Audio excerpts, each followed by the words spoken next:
خاص طور پہ میں نے آج کہنا تھا کہ مجھے خوف کس چیز کا آ رہا ہے؟ عمران ریاض کے اوپر عدالت بار بار کہہ رہی ہے اسے پیش کرو، اس کو پیش نہیں کیا جا رہا۔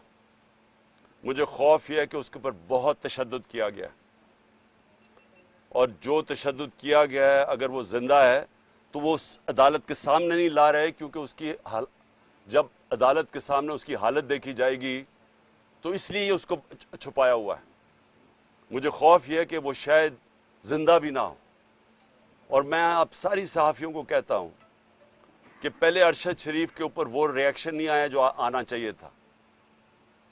اب ایک عمران ریاض سے اوپر یہ جو ہوا ہے، اگر آپ اس ملک کی صحافی اس کے اوپر سٹینڈ نہیں لیں گے تو اگلی آپ کی کسی کی باری آ جائے گی، کیونکہ آج کوئی ہے کل کسی اور کی باری آ جائے گی۔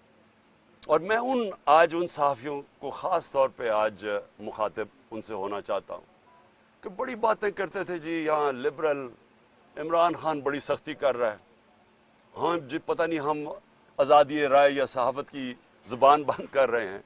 ذرا موازنہ تو کرے کہ ہمارے دور اور اس دور میں کیا فرق تھا؟ کبھی ہوا کسی سے ایسے؟ جو ایک دو دفعہ ہوا تھا سب سے پہلے میں نے ایکشن لیا تھا۔ متی اللہ جان تو ہمارے اگینسٹ تھا، لیکن جس دن مجھے پتا چلا اسے اٹھایا گیا، اگلے دن میں نے اسے کہا رہا کرواؤ۔